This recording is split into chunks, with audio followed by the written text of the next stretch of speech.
don't be that pharmacist. You know exactly what I'm talking about. Hey everyone, welcome back to my channel. If you're new here, welcome to my channel. And if you find any benefit from this video, please do a thumbs up, comment below your questions or concerns or different topics you'd like me to talk about, and of course, subscribe. Let's get into it. So today I want to talk about briefly 10 qualities to be a successful pharmacist. Being a pharmacist now for a little over 5 years now, which includes my residency as well, I found these 10 qualities to be very important in your success as a pharmacist.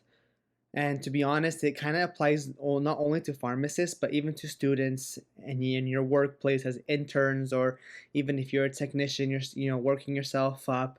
Being in this pharmacy profession, and I feel like other professions as well, obviously, but I'm going to talk about pharmacy and my experience. These 10 are important, and if you stick to the end, I do have a 11th quality, which is I'm very passionate about. So stick around. First one. Everyone knows about this about pharmacists. First quality is attention to detail. You know, as pharmacists, we must be extremely accurate and detail-oriented. We are responsible for dispensing medications, verifying medications, and potentially, if it's done incorrectly, can have serious consequences if handled incorrectly, or being dispensed to the wrong patient or the wrong medication, the wrong dosing. Attention to detail. No pharmacist is perfect. I have multiple times have caught myself, other fellow pharmacists, even nurses have caught my mistakes too. It's normal, but again, attention to detail is very crucial to be a successful pharmacist.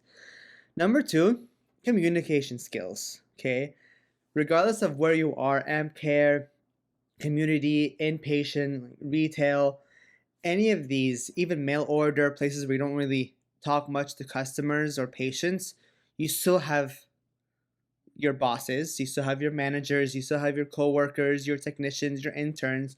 Communication skills are key.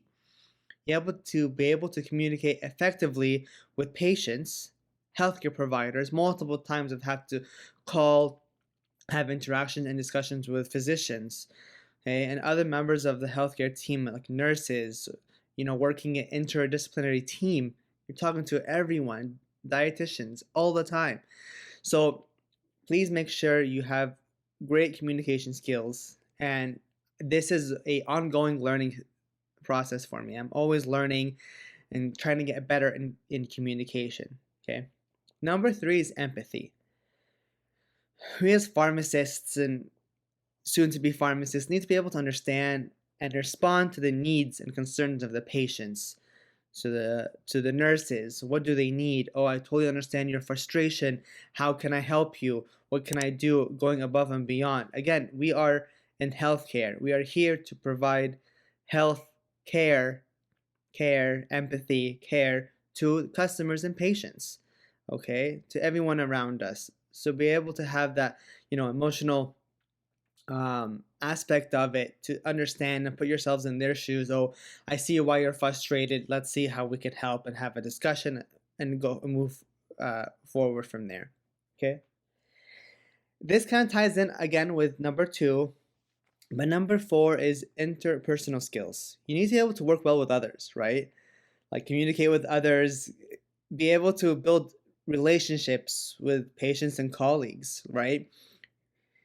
They always say you literally work so many hours a week that you spend more time with your coworkers and your own family, okay? So be able to have interpersonal skills and getting along with others is very, very important.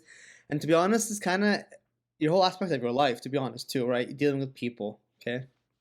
Number five, which all pharmacists need to have, obviously, and, some pharmacists I met don't have this, which is okay. Maybe it's not who you are. But number five is leadership skills, okay?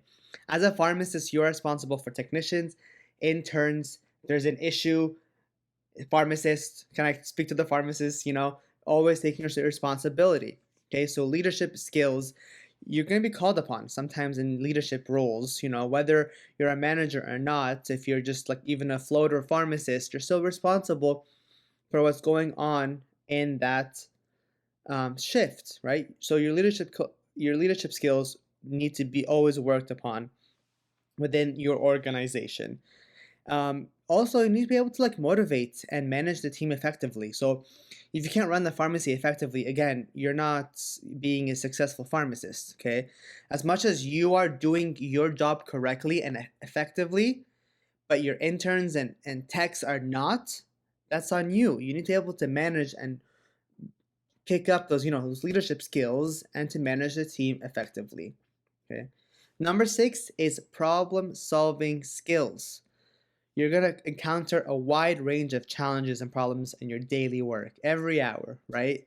Q1H, every hour you're going to face a problem, and you need to be able to find a solution. If not, you call help, right? Even though you're a leader, you can still ask for help, right? Communication skills. Okay, this is very, very important. Okay. Number 7, which is huge, time management skills. You are responsible for a lot of things, and you're going to be working around under tight situations and tight deadlines. You're going to have waiters, you're going to have nurses who need it, you're going to have nurses in the OR who are like yelling at you for medications that need to be like literally handed to them within a second. You need IVs to be made. You have customers literally waiting for you on both ends on pickup and drop off. What are you going to do? Right? Time management skills is crucial. You have to see what is the most important thing to do right now. And this ties into leadership skills. See, this is all ties into each other, where are you effectively managing your team? Like, be like, okay, I have these 10 things, these first 3 things I need to do myself right now, but maybe 4 or 5 can be done by this person, 6 and 7 can be done by that person, working as a team effectively in a leadership position. Okay. Number 8 is adaptability. You need to be able to adapt to new situations. Again, this ties into time management. There's always things that are changing the circumstances, and you need to be willing to learn and grow as needed for your role or for the things that come up, right? Every single day, hospital, there's new policies, there's new protocols, there's new laws that are being sent out, in the emails constantly.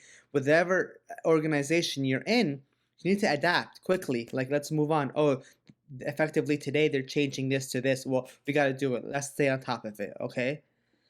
Number 9 is professionalism. And unfortunately, it's sad because I have to say this, because people think, or I thought it was a given. You gotta be professional. Maintain high standards, right, of professional conduct, and uphold the ethical principles of our profession. It's really straightforward. It's simple. People don't apply it. People don't work with it or live by it, I would say. So please be professional in your career and anywhere you go. Because if you're not going to be professional at work, I don't know if you're even professional anywhere else, to be honest, right? It's you as a person being professional. Number 10 is the commitment to ongoing learning. Again, as I said, things are always changing. You need to be committed to stay up to date on new development in the field and continue to learn and grow throughout your career. Yes, we do have CEs, continuing education, but that's not enough. Okay, I work with multiple pharmacists in the past couple of years that obviously have like 10, 20, 30 years more experience than me. I will always go ask them, be like, oh, in your experience, like how do you do this, or how do you encounter this, or how would you talk to this doctor, or how would you bring up this nurse, or I have this situation at work I had yesterday, how would you have dealt with it?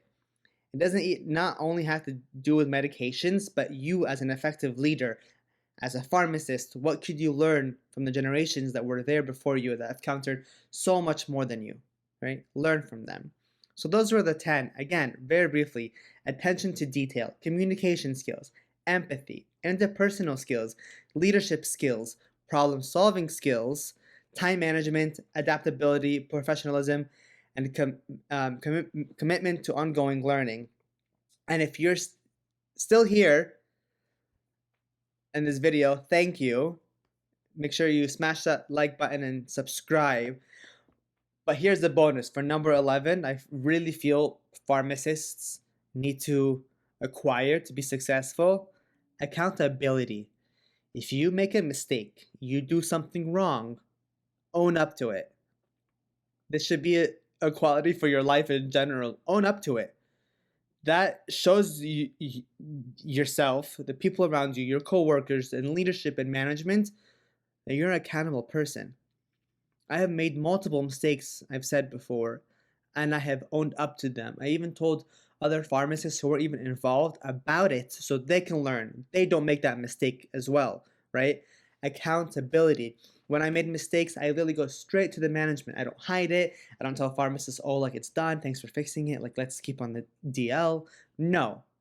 I literally preach it on the rooftop so people do not make the mistake. Again, this is professionalism, leadership, right? You don't want, you're dealing with medications here, right? If you did something wrong, most likely someone else might do that or in the future do that. So let's write a policy or procedure. Let's fix something so it does not happen again. And that's only through accountability when you go and talk to your managers and leadership. Hey, I did this. This is what I learned. This is what other pharmacists have told me to do or not to do. How can we change this in the future so no one else makes this mistake? Again, accountability is crucial to pharmacists. And if you're a student, you're an intern, please be accountable for your actions. You will not be penalized for owning up, okay? I actually worked for Amazon for a little while. I'm a pill pack, and one of their pillars, think they like when they're trying to interview you and see that you have is accountability. It's very crucial. Amazon, it's a huge company.